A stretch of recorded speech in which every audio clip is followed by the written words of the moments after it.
Some stories begin with thunder, and some begin with a silence so hard it seems to crack the boards beneath your feet. Folks on the prairie knew the difference between a choice and a bargain, though they did not always care to say it out loud. A woman could be handed from one household to another like a death note and still carry more courage in her quiet hands than a whole room of shouting men.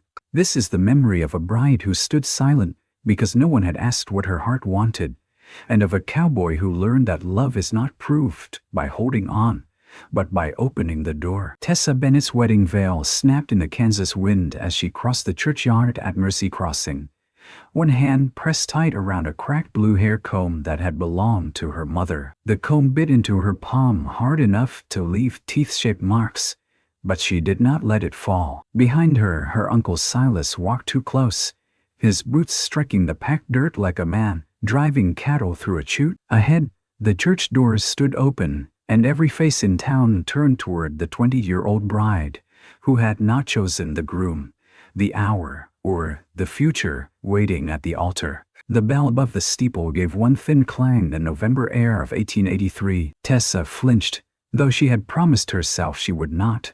Her dress was gray instead of white, altered from her mother's Sunday gown, and the hem showed a faint brown line where she had scrubbed it clean from last week's mud. She kept walking because stopping would only make people whisper louder. Hayes Allison stood inside the church near the pulpit, hat in both hands, dark hair damp from melted frost, one cheek showing the pale line of an old scar. He was not smiling. He looked less like a bridegroom than a man waiting for a sentence to be read. Before we go farther, tell me where you are watching from. If this story touches something quiet in you, please like, share, and subscribe, so more stories of courage, loyalty, and healing can find the people who need them. Tessa saw the aisle before she saw the man, saw the pine boards swept clean by the church ladies, saw the stove glowing red in the corner, saw Mrs. Bell's black-gloved hands folded in judgment, the sheriff at the back with his silver badge catching light, and 3 children near the front staring as if a funeral had put on a wedding dress. Her uncle's fingers closed around her elbow. "Chin up," Silas Bennett muttered. "You shame me, and you'll answer for it." Tessa lifted her chin. Not for him, for her mother's comb hidden in her hand. The minister cleared his throat when she reached high. Reverend Albright was an old man with a cough and eyes that had seen too much hardship to be easily fooled. His Bible lay open, but his gaze went to the purple mark just above Tessa's glove, where Silas' grip had been too hard that morning. Hayes saw it too. His jaw tightened. Silas stepped back, smelling of bay rum, tobacco, and money counted twice. Tessa felt the space between herself and Hayes as if it were a creek too wide to cross. She had only met him once before, 3 days ago in the back room of the Mercantile, when her uncle told her that Ellison Ranch owed the Bennett estate more than it could repay, and that a marriage would settle accounts cleanly. Hayes had looked at her then with guarded eyes and asked, "Is what she wants?" Silas had laughed. "Want has nothing to do with survival." Tessa had said nothing. She had been trained by grief, hunger, and her uncle's roof to know when words made things worse. Now Reverend Albright began the service. The old words moved above her like birds she could not catch. Cherish, honor, keep. The stove ticked. Someone sniffed. Outside, R stamped at the hitching rail. When the minister turned to Hayes, the cowboy spoke his vows in a low, rough voice that did not tremble. He did not look proud. He looked guilty. When the minister turned to Tessa, the church seemed to lean closer. "Do you, Tessa Bennett?" Reverend Albright said gently. "Take Hayes Ellison to be your lawful wedded husband." The wind pressed against the stained glass window. A child coughed. Tessa's lips parted. Nothing came. Silas shifted behind her, one boot scraping the floor. Hayes did not look away from her face. His eyes were gray, steady, and pained in a way she did not understand. "Tessa," the minister whispered, not unkindly. Her uncle's voice cut low from behind. "Answer. The blue comb dug deeper into her palm. Tessa looked at the church door. Beyond it lay the street, the depot, the flat winter fields, and a world that had made no room for a woman without money. Her father had died in August with a fever and $32 in a tin box. Her mother had been gone 4 years. Her uncle had taken the house, the account ledgers, the silver teaspoons, and finally her. If she refused, Silas would send her east to marry Ambrose Pike, a widowed banker twice her age, who had once held her hand too long over a deposit slip and smiled as though kindness were something he could purchase by the pound. If she accepted, she belonged to Hayes Ellison, a stranger with debt on his land and a sorrowful mouth. "I will," she said. It was barely sound, but it was enough for the town. The ring Hayes placed on her finger was plain brass, worn from his pocket. His hand brushed hers.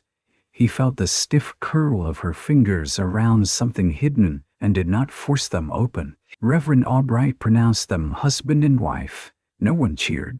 Hayes did not kiss her. That was the first mercy. He only leaned near enough for her to hear him and said, "You don't owe me a smile?" Tessa's eyes burned so suddenly she had to blink hard. Outside the church, the crowd loosened into murmurs. Women gathered their shawls. Men spoke in low tones about weather, cattle prices, and whether the Ellison place would last another winter. Silas Bennett shook Hayes' hand too heartily. "Fine arrangement," he said. "Fine arrangement all around." Hayes looked at the man's hand as if it had dirt on it. "We'll settle the paper at the bank tomorrow." Silas' smile thinned. "You will do what's agreed," I said. "Tomorrow." Tessa stood beside them, the new ring too loose on her finger, her veil tugging at its pins. She had not eaten since dawn. The smell of hot coffee from the church vestibule made her stomach twist, but she did not move toward it. She had learned not to reach for food in public. People remembered a hungry girl longer than they remembered a cruel man. A small boy stepped from behind Hayes' wagon. He had a narrow face, patched coat, and serious brown eyes. A younger girl clung to his sleeve, tongue hidden in her mouth.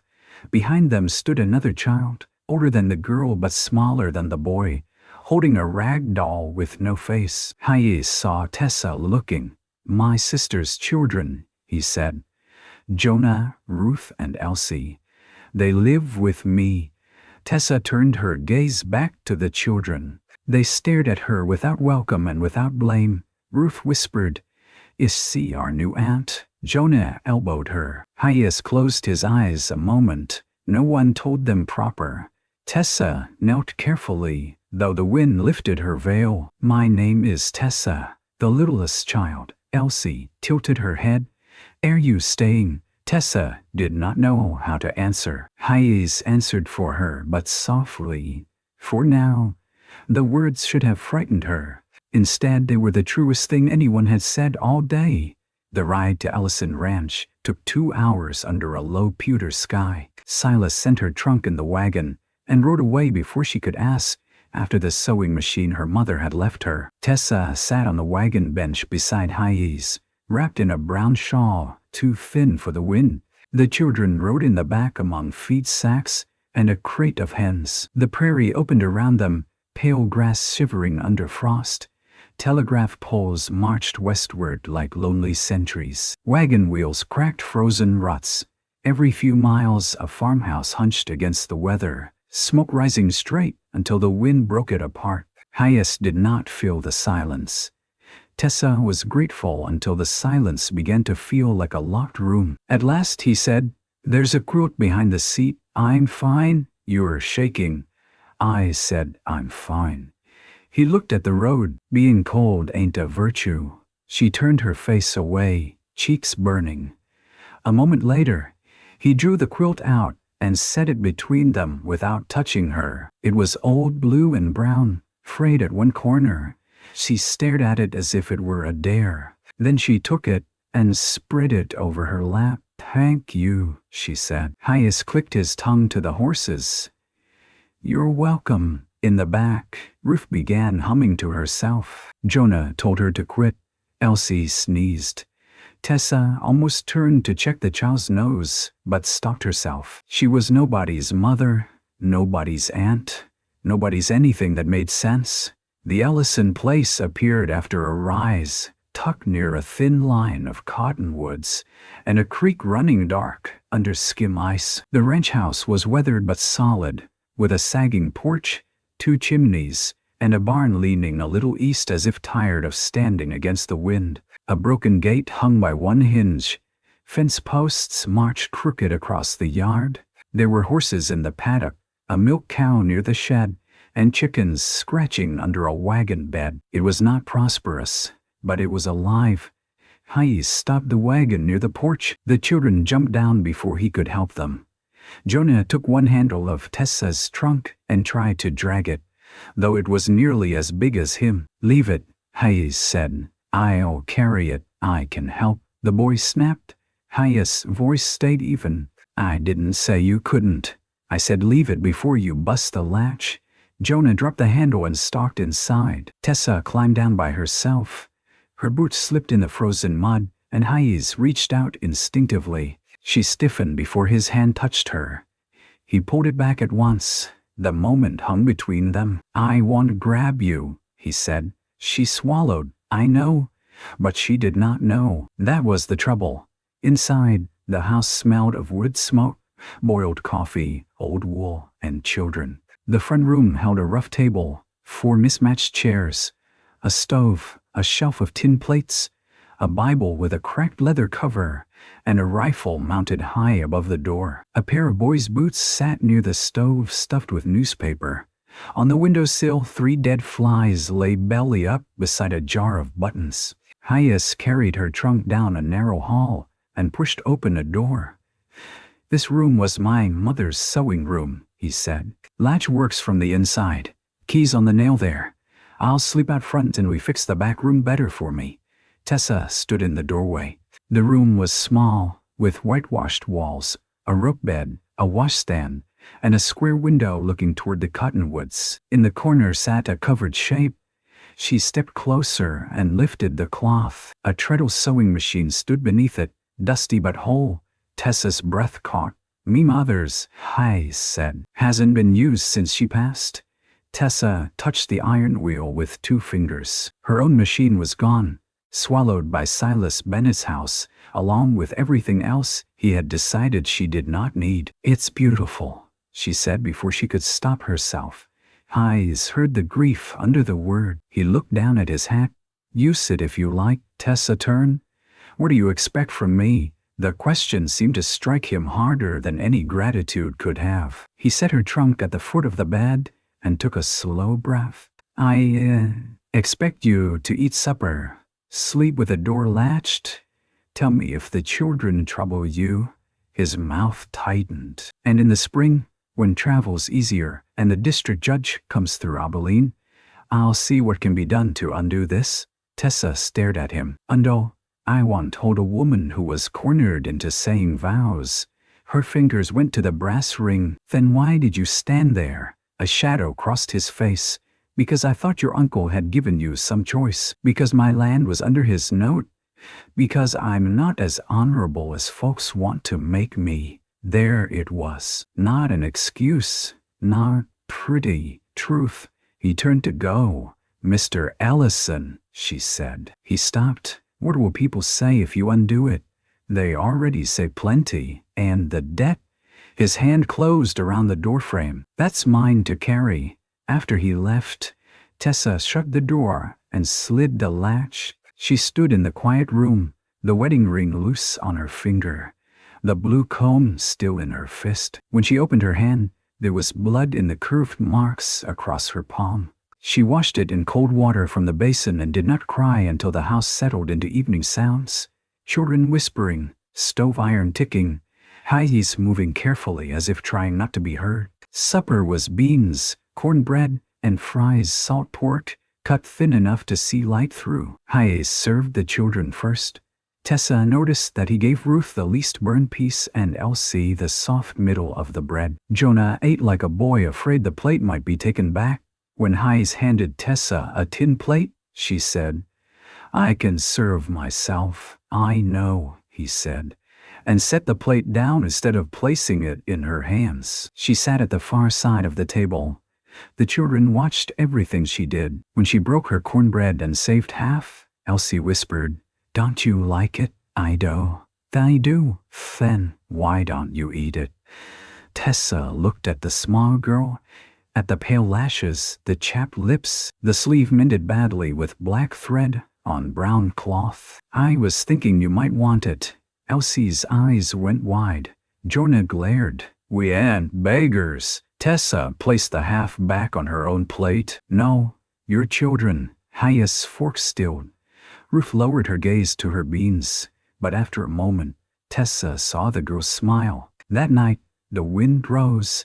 It moved through the house in whistles and long sighs. Tessa lay awake under two quilts, listening to unfamiliar boards complain. Once, she heard Elsie cry out in a dream. Highest footsteps crossed the room beyond her door. His voice murmured low, too soft to make out. The crying stopped. Toward dawn, Tessa rose and dressed by gray light. She braided her hair, pinned it with her mother's comb, and unlocked the door. Hayes was asleep in a chair near the stove, boots on, arms folded, head tipped back. He looked younger sleeping and more tired. A blanket had slipped from his shoulder. Near his boot, Jonas slept on a pallet, one hand resting on a wooden toy horse. Tessa stood a moment, studying the stove. Then she moved quietly.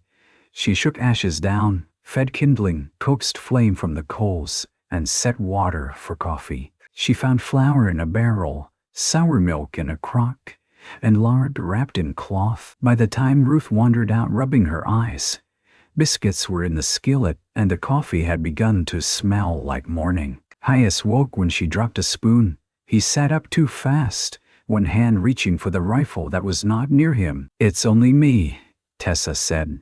His eyes found her. He lowered his hand. "You made breakfast." There was flour. He stood, embarrassed by sleep. "You didn't have to." "No," she said, turning a biscuit. "I did not, that was all." But when he drank the coffee, he did not tell her it was too strong, though she knew it was. He drank every drop. The first week passed like two strangers, building a fence from opposite ends. Hayes rose before dawn, tended horses, checked cattle, mended harness, rode out to count strays, and returned with windburn on his cheeks. Tessa kept the stove fed, washed clothes in water that numbed her hands, learned which hen hid eggs under the shed, and set the sewing machine humming after supper. The children tested her in small, wary ways. Ruth spilled ashes near the stove and waited for a scolding. Tessa handed her the broom. Jonah left a muddy bootprint across her clean floor. She set the bucket beside him and said, "Boards don't wash themselves." Elsie crawled into her lap one evening without asking, then sprang away as if she had done wrong. Tessa only kept mending and said, "You might sit if your feet are clean." The next night, Elsie washed her feet before supper and sat beside her without a word. Hayes watched those things from under the brim of his hat. He said little. He thanked her for meals. He knocked before passing her door, even when it stood open. He left coins from egg money in a cup on the shelf and said, "For household needs," though they both knew there was barely enough. On the 10th day, Tessa found him in the barn, trying to wrap a cut across his forearm with one hand. Blood ran down to his wrist. "Sit," she said. "It's nothing." "Then sit for nothing." He blinked at her tone, then sat on an overturned crate. She fetched clean cloth, boiled water, and the little bottle of carbolic Reverend Albright's wife had pressed into her hand after the wedding. Hayes held still while she washed the wound. His arm was strong beneath her fingers, marked with old scars from wire, rope, weather, and work. "How did you do this?" "Loose nail in the north stall. You need to pull it before a horse finds it." "I will." "You should have done it before your arm found it." His mouth twitched. "Yes, ma'am." The faint humor startled her. She tied the bandage snug, too tight. "No, tell me the truth." He looked at her then, and the barn grew quiet, except for a horse blowing softly in the stall. "I'm out of practice." "At what?" being tended. She looked away first. That evening, he pulled the nail. The next morning, Tessa found a little pile of kindling stacked by the stove, each stick cut small enough for her hands. No note, no explanation. She used it without thanking him aloud. But she kept his coffee warm when he was late from the pasture. Mercy Crossing noticed everything. By the second Sunday after the wedding, the whole town knew that Hayes Ellison slept in his front room and his bride used the old sewing machine. They knew because Mrs. Bell's niece had carried laundry to the ranch and returned with more information than sheets. At church, women looked at Tessa with pity sharpened in curiosity. Men slapped Hayes on the back too hard and asked if married life had settled him. Hayes answered none of it. Tessa sat beside him in the pew, with Ruth and Elsie between them and Jonah at the aisle, stiff as a fence post. Her gray dress had been altered at the collar with a strip of blue ribbon from a flour sack. She had mended Hayes' coat cuffs the night before, because the fraying offended her, not because she had any right. After service, Silas Bennett waited near the church gate. "Well," he said, sweeping his eyes over her dress, her shawl, the children. "You look employed." Tessa's hand tightened on Elsie's mitten. Hayes stepped down from the church steps. "Morning, Bennett." Silas smiled. "A man likes to see an agreement working as planned." Not working as you planned." Silas' eyes sharpened. "Careful." Tessa felt the old cold in her stomach. She had been in his house long enough to know that single word. Careful meant doors locked. Careful meant supper withheld. Careful meant a Bible verse used like a strap. Hayes moved slightly, not in front of her, but beside her, as if the choice to step behind him belonged to her. Silas leaned closer. She always was a quiet thing. Best not let that fool you. Her father spoiled her with books and accounts until she thought herself above ordinary obedience. Tessa felt the shame rise hot to her face. Hayes said, "I could use someone good with accounts." Silas frowned. "And books don't spoil a person," Hayes added. "Men do that?" For a moment, no one spoke. Mrs. Bell pretended not to listen from 6 feet away. Silas gave a short laugh. "You'll learn," Hayes' voice cooled.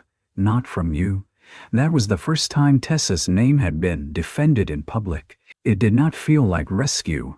It felt more dangerous than that. It felt like being seen.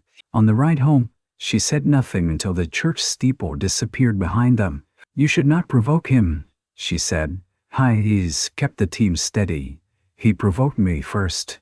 He can make trouble, and so can I." "You don't understand." "No," he said, "but I'm trying to." The wagon wheels rolled over frozen ground. Ruth had fallen asleep against Tessa's side. The child's weight was warm and trusting. Tessa looked down at her. "My father kept the books for half the farmers in this county. I helped him after my mother died. I know ledgers, crop notes, interest, land tax." Silas hated that. "Why? Numbers tell the truth if you let them." Hayes glanced at her. "Would you look at mine?" She almost laughed. "Your numbers? My ranch books? If you want. I won't ask if you don't." Tessa watched the road ahead. A flock of blackbirds lifted from a field, scattered, and gathered again like torn cloth mending itself in the air. "I'll look," she said. The Ellison ledgers were worse than she expected. That night, after the children slept, Hayes set a wooden box on the table. Inside were receipts, banknotes, feed bills, tax notices, and letters tied with baling twine. Tessa spread them beneath the lamp, while Hayes stood near the stove, like a man awaiting a doctor's verdict. "You pay too much for flour," she said. "I know. You sold Hayes in September for less than the market. I needed cash. You are paying interest on a note Silas Bennett might not have legal right to collect." Hayes went still. "Say that again." She held up a paper. "This note was made to my father, Wade Bennett, not to Silas. After father died, Silas claimed the estate before probate finished. He told everyone there was a will, but I never saw it." "Did you?" "No." He might have taken control before the court allowed it. Hayes sat slowly. Tessa went through the papers again, slower this time. Outside, the wind pressed cold fingers against the window. The lamp flame moved every time the house breathed. "There's more," she said. "Your late payment last March was marked twice. Here and here, different ink." Hayes dragged a hand over his face. "I signed what he put in front of me." "Why?" "Because my sister had just died. Her children were in my kitchen crying, and I had 22 head down with fever. Because my father trusted your father, and I thought any Bennett would deal straight." His laugh was bitter. "Because I was a fool." Tessa touched the edge of the paper. "Grief makes poor witnesses of us." Hayes looked at her, the anger leaving his face by degrees. "Your father," he said, "was he good to you?" The question was simple. The answer was not. "He let me sit in his office and sharpen pencils. When my mother died, he forgot to eat unless I put food beside the ledger. He taught me to read interest tables. He bought me that blue comb at a Christmas fair because I said it looked like a piece of summer sky." She paused. "He did not know how sick he was until he could no longer stand." Hayes' voice softened. "I'm sorry."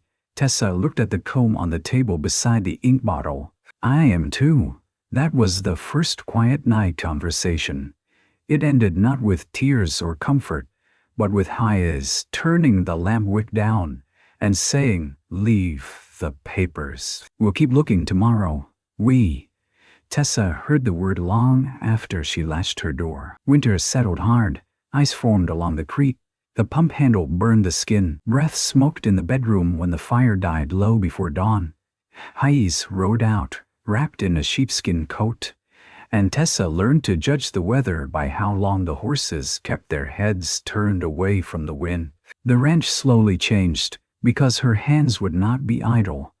She washed the windows with vinegar until weak sun came through. She turned feed sacks into curtains for the children's room and stitched red thread along the edges so they looked intentional. She cleaned the sewing room shelves and found Hayes' mother's Bible, a packet of vegetable seeds, and a photograph of a young woman standing beside Hayes on a porch, both of them solemn, neither of them smiling. Tessa studied the photograph longer than she meant to. Hayes found her holding it. "My sister, Clara," he said. Tessa looked at the woman again. She had Hayes' eyes and a stubborn chin. "The children's mother?" "Yes." "How did she die?" His face closed a little. "Childbed fever." "Baby died too." "I'm sorry." He nodded, but his gaze had gone somewhere far from the room. "And their father?" she asked. "Ran off before Elsie was born. Clara came home with 3 children and 1 trunk. I told her she could stay as long as she wanted. She said she did not want to be a burden." Tessa looked at the photograph, at Clara's unsmiling mouth. "Women are taught to apologize for needing shelter." Hayes' eyes returned to hers. He took the photograph gently and set it back on the shelf. "I should have made her believe me." That line said less than it meant. Tessa did not answer. She did not touch his sleeve, though something in her wanted to. She only folded the cloth over the photograph to keep dust from it. The next day, she found Hayes rebuilding the broken gate in bitter wind. He was working one-handed, his injured arms still stiff. She put on her shawl and carried out a hammer. "I need those hinges held straight," he said. "I can do that. You'll freeze. I have been cold before."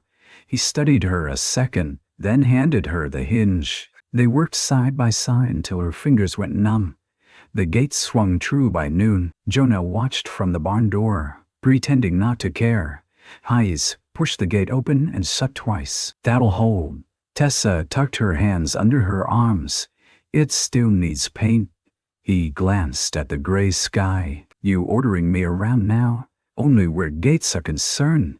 The corner of his mouth lifted. Jonah spoke from the barn. "Ma used to paint things yellow." Hayes turned. The boy looked embarrassed, as if the memory had slipped out without permission. Tessa said, "Yellow is a good color for a gate." Jonah shrugged hard. "Don't matter." But 2 days later, Tessa found him in the shed, prying open an old paint tin with a knife. The paint inside was thick and nearly dry. She mixed it with linseed oil until it loosened. By afternoon, the gate wore a thin, uneven coat of yellow that shone in the winter yard like a small act of defiance. Hayes came home at dusk and stopped his horse before the gate. He sat looking at it long enough for Ruth to whisper, "Is Uncle Hayes mad?" "No," Tessa said. Hayes dismounted slowly. He ran one gloved hand along the top rail. Then he looked at Jonah. "Your ma would have liked..." That boy's face crumpled before he could stop it. Hayes stepped toward him, but Jonah turned and ran into the barn. Hayes followed. He did not come back for nearly an hour. When he did, his eyes were red from cold or grief. Tessa had kept supper warm. He ate without speaking. Afterward he washed his plate. It was not a declaration. It was something quieter. A man putting back what he had taken from the table. In January, sickness came. It began with Elsie coughing in her sleep, a small dry sound that turned wet by morning. By noon her cheeks burned red. By evening Ruth had fever too. The doctor was 20 miles away, and the road half glazed with ice. Hayes wanted to ride. "You'll kill a horse and might be yourself," Tessa said, pressing a cool cloth to Elsie's forehead. "I can make it. Not in the dark. Not across the low crossing." He hated that. She was right. "Then what? Boil water, bring the willow bark from my trunk, cut more wood, keep Jonah away from the girls unless I ask." He obeyed because there was no time for pride. The next 3 days blurred into steam, sweat, lamplight, and fear. Tessa sat between the children's beds, spooning broth into Ruth's mouth, rubbing Elsie's chest with camphor, changing sheets, singing half-remembered hymns under her breath. Hayes carried water, split wood, held Elsie upright when coughing stole her breath, and stood helpless when Tessa knew what to do, and he did not. On the second night, Elsie's fever climbed so high she began calling for her mother. Hayes went pale. Tessa took the child into her arms and rocked her. "I know, sweetheart. I know." Elsie's hot hand clutched Tessa's collar. "Don't go. I'm here." Hayes turned away sharply. When Elsie slept again, Tessa found him on the porch in the dark without a coat. Snow blew against his shirt sleeves. She carried his coat out and held it toward him. "You'll be sick next." He did not take it. "I told Clara I'd keep them safe," he said. "You are." One fever took her. Now another. "No," Tessa's voice cut through the wind. "Do not bury a living child because you are afraid." He stared at her. She thrust the coat against his chest. "Put this on, then come inside and hold the lamp steady." He put it on. He held the lamp. Elsie's fever broke just before dawn. Tessa woke with her head on the edge of the bed and Hayes' hand resting near hers. Not touching, but close enough that she knew he had stayed. The room smelled of vinegar, smoke, damp cloth, and survival. Elsie slept, hair stuck to her forehead, breathing easier. Hayes whispered, "You saved her." Tessa's throat ached. She fought hard. "So did you." She looked at his hand near hers. Neither of them moved away. After the sickness, the children changed first. Elsie followed Tessa everywhere, carrying scraps of cloth in her apron and calling them important. Ruth asked to learn stitches, then pricked her finger and refused to cry until Tessa showed her the tiny scar on her own thumb from learning. Jonah stayed suspicious longer, but one morning he set a chip mug beside Tessa before she came to breakfast. "Coffee's strong," he said. She looked inside. It was mostly milk and barely coffee at all. "Thank you," she said. He shrugged. "Uncle Hayes said you like it warm." Hayes, standing by the stove, suddenly became busy with the firebox. Tessa drank every drop. In late January, a letter came from Silas Bennett. The envelope lay on the table like a snake. Tessa knew his handwriting before Hayes said the name.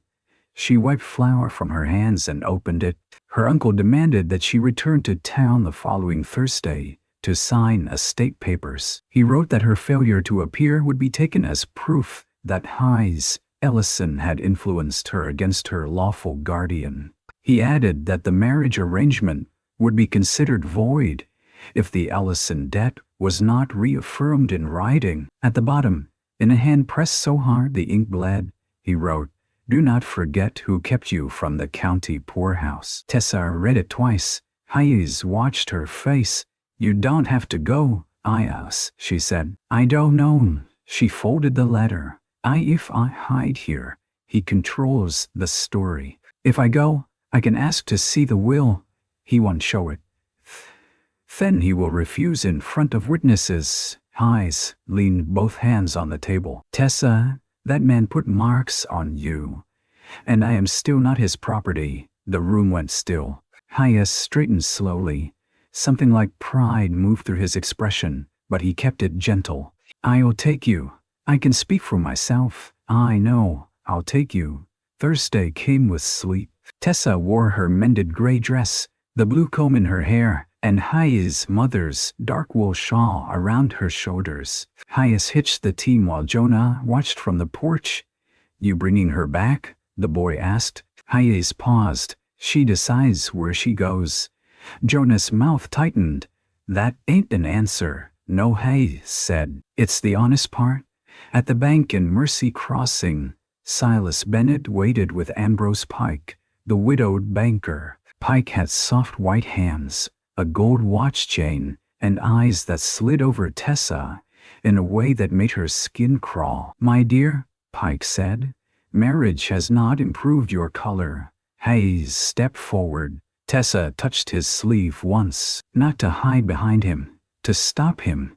"My color is no concern of yours, Mr. Pike." Silas' brows rose. "As so she speaks now when necessary," Tessa said. There were two clerks in the room, both pretending to write. Sheriff Morrow stood near the stove, warming his hands. Reverend Albright had come too, though no one had invited him. Tessa felt his presence like a steady post in high wind. Silas pushed papers across the desk. "Sign." Tessa did not touch the pen. "Show me my father's will." Silas laughed. "This is not the time." "It is exactly the time." Ambrose Pike smiled thinly. "Young wives often become excitable. Perhaps Mr. Ellison should advise her." Hayes' voice was quiet. "Mrs. Ellison asked for a document." Tessa heard the name and felt the strange pull of it. Mrs. Ellison. Protection and chain both. Silas' face darkened. "You forget yourself, girl." "No," Tessa said. "I remember myself." "That is the trouble." Sheriff Morrow coughed into his fist. "Bennett, if there's a will being used to collect notes, ought to be produced." Silas shot him a furious look. "Stay out of family affairs. Debt collection ain't family. It's law." For the first time, Silas looked uncertain. Ambrose Pike set his watch chain straight. "Perhaps we reconvene another day." Tessa saw it then. A glance between Pike and Silas. Quick, guilty, afraid.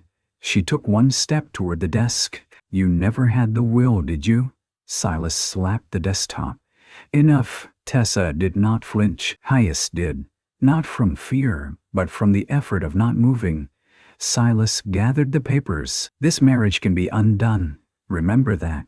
I can prove coercion." The word filled the bank like smoke. Tessa's heart stumbled. Hayes looked at him. "Can you?" Silas smiled. And there it was, the trap. If Hayes fought the debt, Silas would claim the marriage had been forced. If he claimed it had been forced, Tessa's reputation would be torn open in court and town. People would not blame the uncle. They would ask why she had stood silent, why she had gone to Hayes' house, whether she had been wife in truth, whether she was ruined, foolish, disobedient, ungrateful, or worse. Hayes understood at the same moment she did. His face went white with anger. Tessa reached for the desk to steady herself. Ambrose Pike said softly, "A woman without a clean name has few doors open to her." Hayes crossed the room so fast the clerk dropped his pen. He stopped inches from Pike. "You speak another word about her name," Hayes said. And I'll forget there are witnesses. Pike swallowed. Sheriff Morrow said, Ellison. Hayes stepped back, but his hands were fists. Tessa turned and walked out before Silas could see her shake. Outside, sleet struck her face. She made it as far as the alley beside the mercantile before her knees weakened. Hayes came after her, but stopped several feet away. Tessa, she pressed one hand to the brick wall. He will use it. He will use the truth like a knife. I won't let him. You cannot stop a town from talking. No. But I can stand in front of it. She laughed once, broken and humorless. That is not always enough. He had no answer. The ride home was silent. Halfway across the prairie, the wagon hit a rut, and the sewing basket Tessa had brought spilled open. Thread rolled under the seat. A small pair of roof stockings fell into the mud. Tessa climbed down before Hayes could stop the team fully. I'll get it, he said. I can pick up stockings. Tessa, the road's ice. She bent anyway, snatched the stockings, and slipped. This time Hayes caught her elbow. She wrenched away. The look on his face hurt worse than the fall would have. I'm sorry, he said. She stood in the sleet with mud on her hem and stockings in her hand. All at once the bank, the church, her uncle's grip, Pike's soft voice, the loose wedding ring, and the word coercion pressed too hard. I cannot breathe inside another man's decision, she said. Hayes stared at her. Then he stepped back, away from her, away from the wagon, leaving the road open around her. Then Dawn, he said. She looked up. He swallowed, rain running from his hat brim. When we get home, I'll give you what cash I have. The bay mare is gentle. You can take her anywhere you choose. Abilene, Topeka, east if you want. I'll tell anyone who asks that I sent you free. The wind moved between them. Tessa had wanted freedom for so long that hearing it offered should have felt like sunrise. Instead, it frightened her, not because she did not want it, because it came from the first man who had not tried to purchase the right to name it for her. And you, she asked, you'll manage with the debt? I'll manage with the children. His mouth tightened. I won't. Put them on your conscience. The stockings dripped in her hand. You think I want to leave them? I think you deserve the choice. That was the midpoint of the whole matter, though neither of them knew it then. A woman standing in a sleet road with mud on her wedding dress, and a man setting down the one claim the law had handed him. Tessa looked toward the ranch, invisible beyond the gray distance. I don't know where I would go, she said. Hayes' voice was rough. Then come back until you do. No grand speech, no vow, just a door left unlatched. She climbed back into the wagon. At home she went straight to her room and shut the door. Hayes did not knock. The children went quiet in the way children do when they know adults have brought danger indoors. Tessa opened her trunk. Inside were 2 dresses, a packet of letters from her father, a sewing roll, the willow bark, $3 wrapped in a handkerchief, and a little account book she had hidden under the lining before Silas took the house. She sat on the floor and opened it. Her father's handwriting filled the first pages. Seed loans, receipts, Widow Crane's paid mortgage, Ellison Ranch, no transferred for review, not collection. Tessa stopped breathing. Not collection. She turned the page. There was a line dated 4 days before her father died. S. Bennett requested access to office files. Refused. Suspicious alteration to Pike ledgers. Must speak tomorrow. Tessa read it again and again until the words blurred. She had proof, not enough for a court perhaps, but enough to begin. Enough to show Sheriff Morrow. Enough to show that Silas and Pike had been circling the estate before her father was even buried. She should have shown Hayes at once. Instead, fear folded over the book like a hand. If he used it, he might lose everything. If Silas was cornered, he would strike back.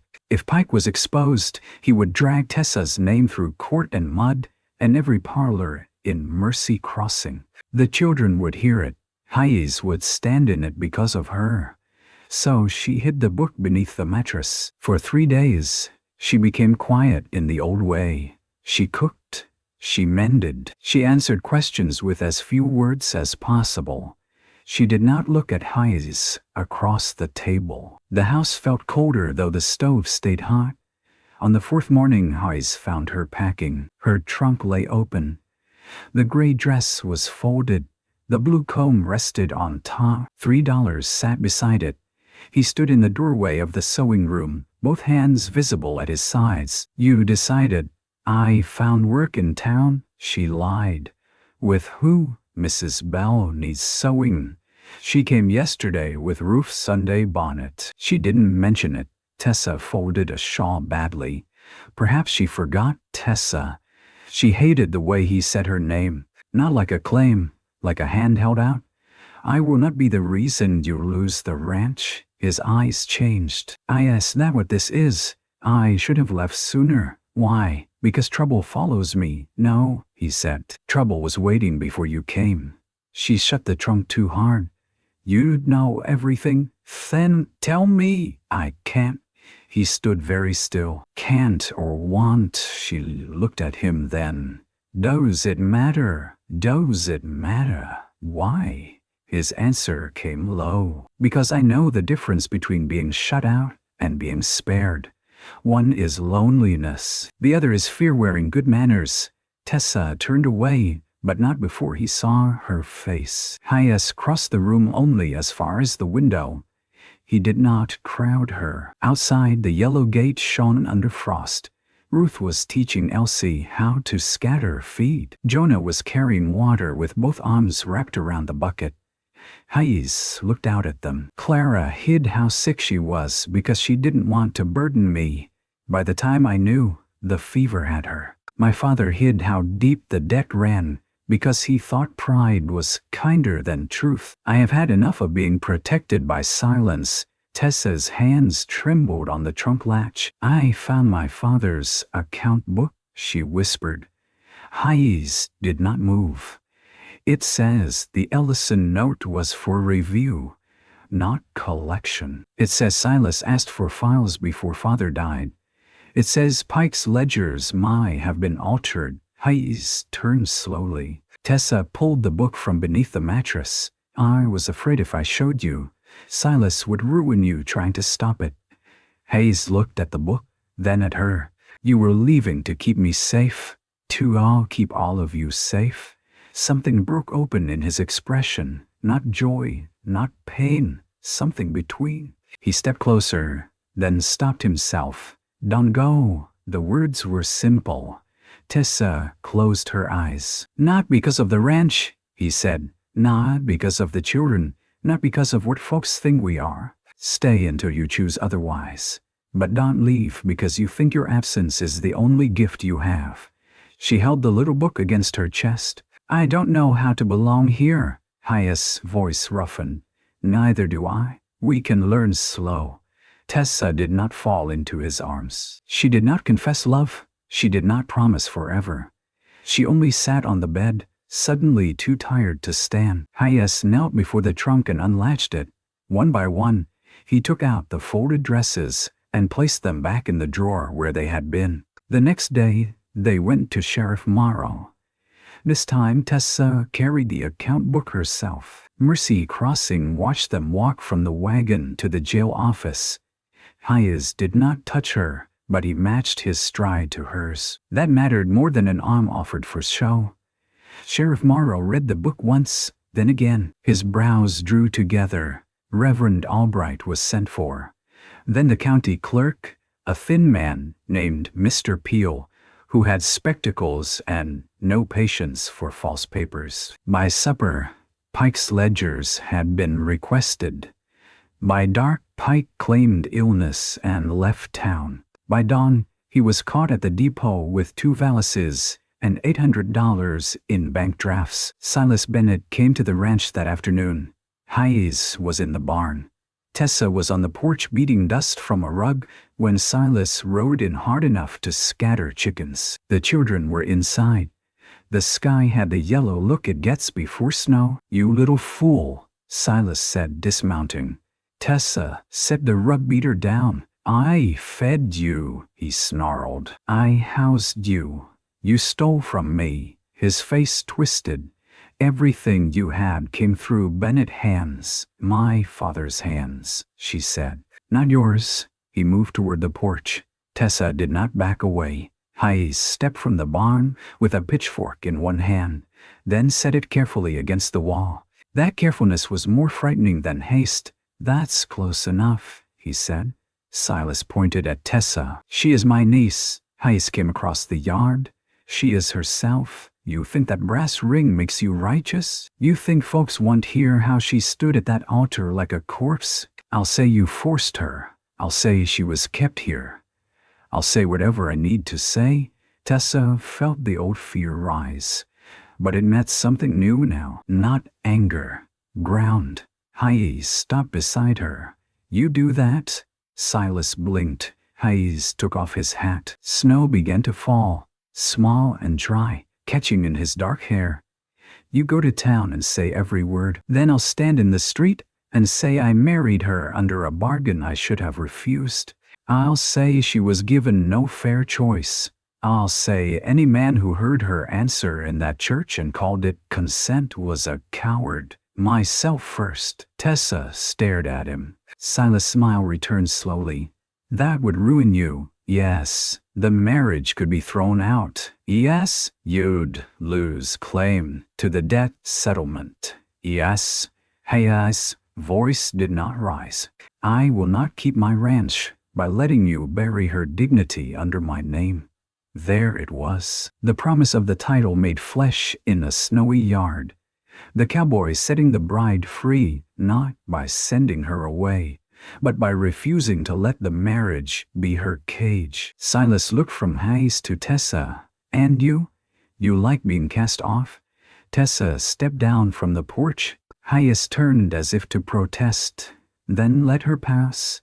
She walked until she stood face to face with her uncle. He was bigger than she was. He had money, anger, and years of teaching her to lower her eyes. She kept them raised. I am not cast off, she said. I am released from your bargain. You have no idea what the world does to women alone. Ice, she said. I do. That is why I know the difference when someone opens a door instead of locking it. Silas lifted his hand. Hayes moved, but Tessa was faster. She caught her uncle's wrist with both hands, twisted the way her father had once taught her when a drunk farmer grabbed at her in the office, and Silas stumbled to one knee in the mud. The children had come to the window. Sheriff Morrow rode into the yard with two men behind him. Silas Bennett, the sheriff called. Stand up slow. Silas looked at Tessa with hatred. She let go of his wrist. He stood but not tall. The sheriff had a warrant for fraud, theft from an estate, and conspiracy with Ambrose Pike. Silas shouted all the way to the wagon. He cursed Hayes. He cursed Tessa. He claimed family privilege, legal confusion, grief, misunderstanding, anything that might sound less ugly than greed. When the wagon carried him away, the snow thickened. Tessa stood in the yard, shaking now that it was over. Hayes picked up her shawl from the porch rail and brought it to her. You set me free, she said. He held out the shawl. You were never mine to keep. She took the shawl but did not put it on. The law I undo the marriage. Eyes, people will talk. Eyes, you might lose the ranch. My bay. She looked toward the yellow gate, the crooked barn, the house with feed-sack curtains, the window where 3 children had vanished from sight as soon as they were caught watching. What if I don't want to go? Hayes's breath left him slowly. Then don't. What if I don't want the marriage as a bargain? But I don't yet know what it is without one. His eyes held hers with such care it hurt. Then we don't name it too soon. The snow fell between them, softening the yard, the wagon tracks, the hard edges of every old fear. Tessa put on the shawl. That winter did not become easy, just because truth had entered the house. Pike's bank failed before spring, and half the county came near panic. Silas sat in the jail until a judge could hear the charges. The Bennett estate went into legal review. Hayes's debt was suspended, not forgiven. Men who had laughed with him before now crossed the street, uncertain whether he was noble, foolish, or dangerous to know. Women who had pitied Tessa began inviting her to sewing circles with the hungry curiosity of hens around spilled grain. She went once, Mrs. Bell said. "It must be a relief, dear, to have your unfortunate marriage corrected soon." Tessa looked up from hemming a child's shirt. "What is unfortunate is a town full of people watching a girl be cornered and calling it ceremony." The room went silent. Mrs. Bell's needle stopped. Tessa's voice remained calm. "I include myself. I watched too. No one knew what to do with that." The next week, 3 women came to the ranch with fabric for children's clothes and stayed to help wash windows. Not because they were suddenly saint, but because shame can become useful if given work. Spring came slowly, thawing the creek by inches. Mud replaced snow. The hens began laying more. Tessa planted the OCs from High's mother's shelf near the south wall. Beans, onions, hollyhocks, and marigolds. Jonah helped turn the soil with a hoe too tall for him. Ruth labeled rows on scraps of wood. Elsie buried 3 buttons and said they were button seeds. Ta let them stay. Hayes fixed the roof over the children's room. He rebuilt the north stall. He sold 2 horses to cover tax and did not mention that one had been his favorite. Tessa knew because the children went quiet when the horse was led away, and Hayes stood at the gate long after the buyer disappeared. That night, she placed a cup of coffee beside him on the porch. "You should have told me," she said. He leaned forward, elbows on knees. "About the horse? Yes, you'd have tried to stop me. I might have tried to find another way. There wasn't one. There is often another way when pride is not doing the figuring." He looked at her, then laughed softly. It was the first true laugh she had heard from him, small and surprised, but real. "You saying my figures are poor, Mrs. Ellison?" The name slipped out easy. Then he froze. Tessa held the porch rail, listening to the night frogs begin down by the creek. "I have not objected to the name," she said. Hayes looked at his coffee. "No," he said, "you haven't." In April, the district judge came through Abilene. Hayes hitched the wagon before dawn. He wore his dark coat. Tessa wore a blue dress she had sewn from fabric bought with egg money and sewing wages. It was the first dress in her life that had been made entirely to her own measure. The children stood on the porch, solemn as mourners. Ruth asked, "Will you be married when you come back?" Tessa looked at Hayes. Hayes looked at the team. Jonah kicked at the porch board. "Thus, Ruth, it is honest," Tessa said. Elsie's chin wobbled. "You, eh? The judge says no. Can you still make biscuits?" Tessa knelt and tied the child's bonnet ribbon. "No judge has authority over biscuits." Elsie considered this and nodded. The courthouse in Abilene smelled of dust, ink, old paper, and men waiting. Tessa sat beside Hayes on a wooden bench. Between them lay the petition Reverend Albright had helped draft, stating that the marriage had been entered under undue pressure, and that Tessa Bennett Ellison should be free to affirm or dissolve it without penalty to her name or property. The judge was a tired man with silver eyebrows. He read the documents. He asked questions. Hayes answered plainly. Tessa answered plainly. Reverend Albright testified that the bride had appeared distressed. Sheriff Morrow testified regarding Silas and Pike. Mr. Peel brought records. At last, the judge removed his spectacles. "Mrs. Ellison," he said, "the court can set aside the marriage. If you petition it, you would be restored legally as Tessa Bennett.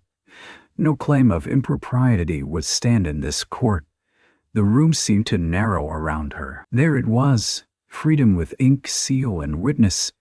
Hayes sat beside her, hands clasped loosely, eyes on the floor. He had not once asked what she would do, not on the road, not that morning, not while they waited. The judge said, Do you understand? You asked, sir. And is that your wish? Tessa looked at the window. Outside, wagons moved along the street. A woman carried a basket. A dog slept in dust. Ordinary life went on, careless of the fact that one heart had stopped and started again. She thought of the church aisle, her uncle's hand, the brass ring, Hayes saying, "You don't owe me a smile." The quilt sat between them, kindling by the stove, a yellow gate, a fevered child breathing easier. A man in the snow willing to ruin himself rather than keep her by a bargain. She turned to Hayes. He did not look up. Tessa removed the brass ring from her finger and set it on the bench between them. Hayes' face tightened, but he did not reach for it. The ring was part of a bargain, she said. The judge nodded slowly. Tessa reached into her pocket and took out another ring. It was simple silver, worn thin, her mother's wedding band. She had kept it sewn inside the lining of her trunk for years, afraid Silas would sell it if he found it. She held it in her palm. "I would like the marriage set aside," she said. Hayes closed his eyes. "And then," Tessa continued, her voice shaking now but clear, "I would like to marry Hayes Ellison by my own consent, if he is willing." The room became so still that even the clerk stopped scratching his pen. Hayes turned to her. She had never seen his face so open. It frightened her more than anger would have. "Tessa," he said. She smiled a little through the ache in her throat. "You told me not to name it too soon?" "I did. I am naming my part." The judge cleared his throat, but his eyes were kind. "Mr. Ellison." Hayes looked at the brass ring, then at the silver one in Tessa's hand. "I am willing," he said quietly. "If she chooses it today, and tomorrow, and any day after. If she stops choosing, I will not hold her by law against her heart." "That is not standard vow language," the judge said. "No, sir. It might be the most sensible version I've heard. Reverend Albright married them again in the courthouse office with 2 clerks, Sheriff Morrow, and a woman carrying a basket, who has stepped in from the hallway because she heard there was a wedding, and stayed because she was crying." This time, when Tessa was asked if she took Hayes Ellison, she answered before anyone could lean close, threaten, bargain, or breathe for her. "I do." Hayes' hand trembled when he slid her mother's ring on to her finger. When the Reverend said he might kiss the bride, Hayes looked at Tessa as if the question belonged only to her. She stepped closer. The kiss was brief, gentle, and no one's business but theirs. When they returned to the ranch, the children ran to the wagon. Elsie forgot dignity and climbed the wheel before Hayes could lift her down. Ruth saw Tessa's ring first. Different," she said. "Yes, is different good?" Tessa looked at Hayes. His eyes were warm and uncertain. "Different is honest," Tessa said. Jonah tried not to smile and failed. Spring widened into summer. The Ellison place did not become rich. It became steadier, which is often the better miracle. The suspended debt was reduced after Silas' fraud was proven. Part of the Bennett estate returned to Tessa, though not all. She used enough to buy back her mother's sewing machine from Silas' locked house and placed it beside Hayes' mother's machine in the sewing room, 2 black iron wheels waiting side by side. She did not quit keeping accounts. Every Saturday evening, after supper, she and Hayes sat at the table with the ledger between them. He learned to read columns without scowling. She learned that sometimes a calf lost to storm was not failure but weather. They argued over Price's seed and whether the barn needed a new beam before the smokehouse needed repair. They never argued over whether she had the right to speak. The children grew under the ordinary sun of being cared for. Jonah stopped hiding food in his pockets.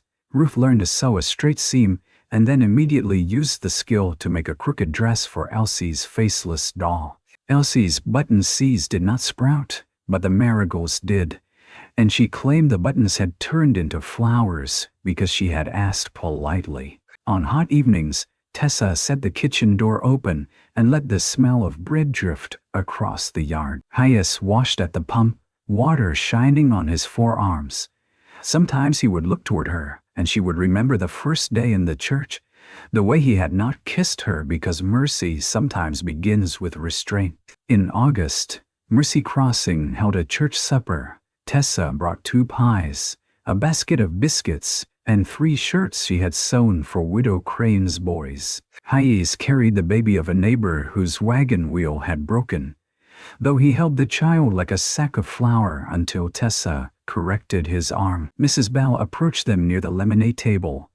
Her black gloves were gone, replaced by summer cotton.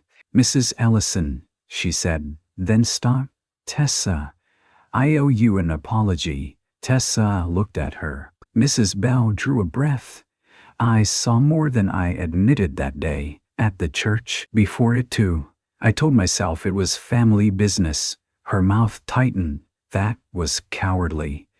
The old Tessa might have softened the moment to spare them both. The new one let the truth stand long enough to be seen. "Yes," she said. "It was."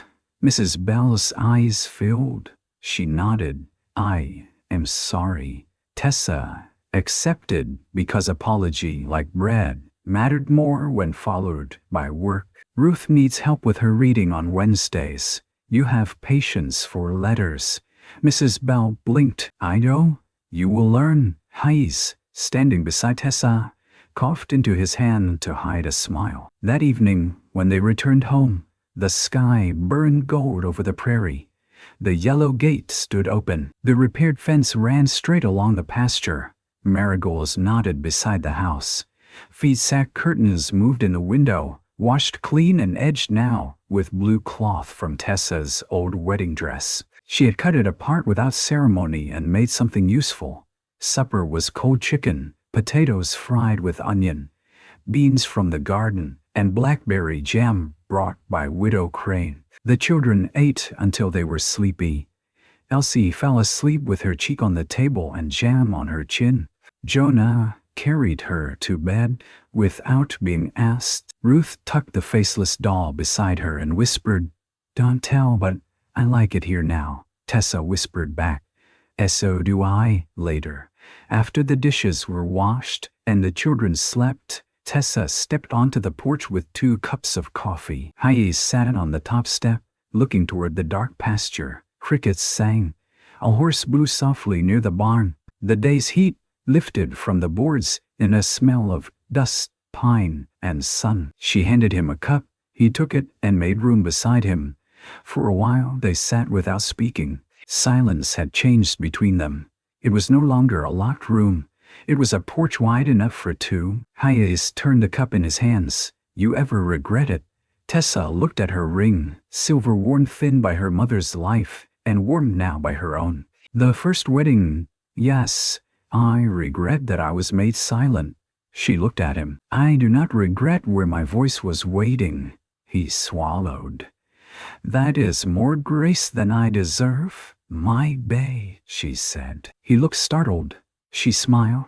"But I'm learning that deserving is not the only measure. Sometimes people become worthy by what they do after they fail." Hayes reached for her hand slowly enough that she could refuse. She did not. His fingers closed around hers, careful and warm. Out beyond the porch, the yellow gate moved a little in the night wind, opening and closing by an inch. Not because it was broken, but because it had room to breathe. And in the house behind them were sleeping children, cooling bread, clean curtains, 2 sewing machines, a ledger balanced for once, and a table where no one had to earn their place by silence. Some folks said Hayes Ellison set his bride free and won her after. That was close, but not quite the truth. He set her free before he knew whether she would stay, and that was why staying became a choice instead of a chain. The prairie remembers such things, even when towns forget. A forced vow can begin in shame, but a chosen home is built in the small hours afterward, with coffee kept warm, hands left open, and a gate painted yellow against the wind.